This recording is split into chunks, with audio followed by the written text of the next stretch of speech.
Hi friend, कैसे हैं? I hope आप सबकी प्रेगनेंसी बहुत ही हेल्दी होगी। सो फ्रेंड्स, आज की इस वीडियो में मैं बात करने वाली हूँ कुछ बहुत ही इम्पोर्टेंट टॉपिक जो कि प्रेगनेंसी में बहुत इम्पोर्टेंस है। इसके लिए आप सबको वीडियो में एंड तक बने रहेगा। बहुत ही इंफॉर्मेटिव टॉपिक है, नॉलेजेबल है, तो आप सबको बहुत ही पसंद आएगी। यदि आप सबको पसंद आए तो वीडियो को लाइक जरूर कीजिएगा, चैनल को भी सब्सक्राइब जरूर कीजिएगा। सो फ्रेंड्स, बात करने वाली हूँ आज मैं लीनियर नाइग्रा के बारे में। जैसा कि आप लोगों ने थंबनेल में देख लिया होगा कि प्रेगनेंसी में लीनियर नाइग्रा को लेके बहुत सारे ऐसे मिथ्य हैं जो कि हमेशा हाईलाइट्स रहते हैं, और उसके बारे में बहुत तरह तरह की मिथ्य बातें होती हैं कि प्रेगनेंसी के दौरान लीनियर नाइग्रा यदि टेढ़ा होता है यानी जिगजैग होता है तो गर्भ में लड़का होता है, सीधी होती है तो गर्भ में लड़की होती है। तो क्या है इसकी सच्चाई, आप सबको इस वीडियो में जानने को मिलेगी।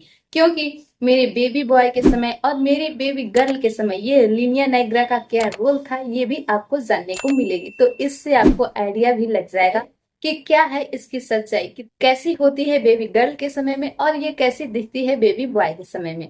पॉइंट नंबर 1 जो कि नोट करने वाली बात है कि ये लीनियर नाइग्रा प्रेगनेंसी के दौरान कब आती है, यानी कब बनना शुरू होती है।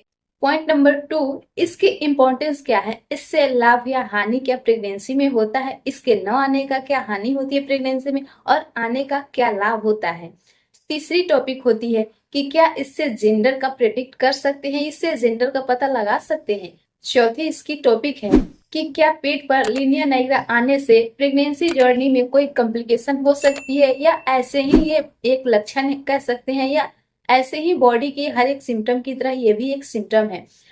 पांचवी जो पॉइंट है इसकी, लीनियर नाइग्रा क्यों बनती है, इसका बनने का मेन रीजन क्या है, कारण क्या है, पर्पस क्या है।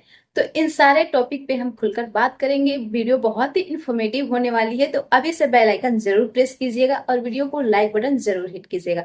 तो सबसे पहले बात कर लेते हैं कि इससे क्या जेंडर से रिलेट कर सकते हैं, क्योंकि यही एक पॉइंट है जिससे बहुत ज्यादा हमारे मन में कंफ्यूजन क्रिएट होता है कि क्या लीनियर नाइग्रा दिखने से, कैसा दिखने से जेंडर को हम मान सकते हैं कि कौन सा है, बेबी बॉय है या बेबी गर्ल है। सबसे पहले फ्रेंड्स, आप सबको मैं बता दूं कि मेरे दोनों बेबी के समय में ये जो लीनियर नाइग्रा है अपना रोल अलग अलग तरीके से, यानी कि इसके लक्षण अलग अलग तरीके से मैंने महसूस किया है, फील किया है।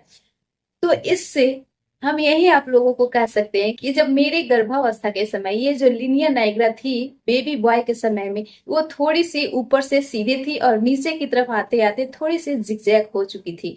तो इससे हम क्या कह सकते हैं, बेबी गर्ल है या बेबी बॉय है। तो आप ही लोग अंदाजा लगा के आप ही लोग बता सकते हैं कमेंट्स में कि क्या इससे हम क्या रिलेट कर सकते हैं। इससे पहले हम बता दें कि बेबी गर्ल के समय ये जो लीनियर नाइग्रा ऊपर से लेके सीधी और नीचे से लेके प्यूबिक हेयर तक भी सीधी थी।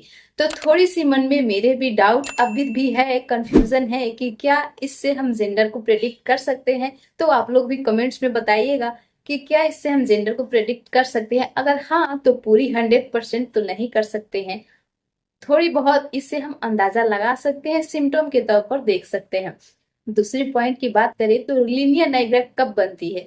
ये लीनियर नाइग्रा की जो बनने का प्रोसीजर शुरू होता है सेकेंड ट्राइमेस्टर से शुरू होता है, यानी कि छठे और सातवें महीने से हमारे नाभि के नीचे और ऊपर पेट पर हल्के हल्के ये लाइन काली काली दिखने लग जाती है।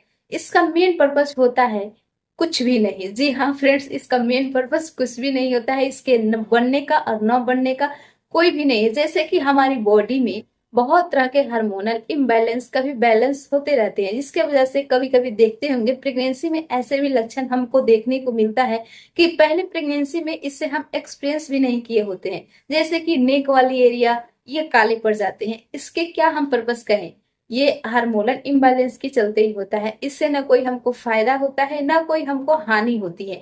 हानि थोड़ी सी ये कह सकते हैं कि देखने में थोड़ी सी अजीब लग सकती है, लेकिन इससे फायदा भी नहीं होता है। ये कोई सिम्टम नहीं है, ये कोई लक्षण नहीं है, और ना ही कोई इससे हम जेंडर का प्रेडिक्ट कर सकते हैं। तो इसलिए हम लीनियर नाइग्रा को लेके और चाहे ओवरऑल बॉडी को लेके कह सकते हैं प्रेगनेंसी में कोई भी चेंजेस होते हैं तो सबको हम जेंडर से नहीं रिलेट कर सकते हैं।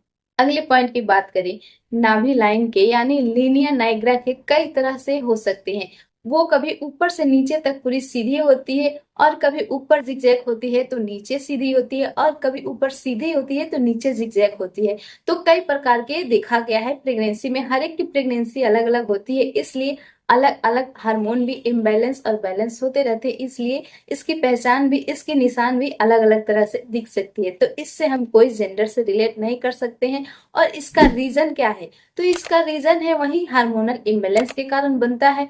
न बने तो भी कोई हम इससे कोई प्रॉब्लम नहीं है, और बने तो भी इससे हमें प्रेगनेंसी में कोई प्रॉब्लम नहीं होनी चाहिए। ये कौन मिथ्य है, इस पर भी बहुत सारे लोग अनुमान लगाते हैं कि जिसकी प्रेगनेंसी में लीनिया नाइग्रा का कलर जो है बहुत डार्क होता है, उसकी बेबी जो है डार्क पैदा होते हैं, और जिनकी प्रेगनेंसी के दौरान लीनिया नाइग्रा का कलर हल्का होता है, यानी ब्राउन होता है, भूरा होता है, उसकी बेबी का कलर भी साफ होता है, फेयर होता है। तो ये भी बहुत सारे मिथ हमने ऐसे भी सुने हैं।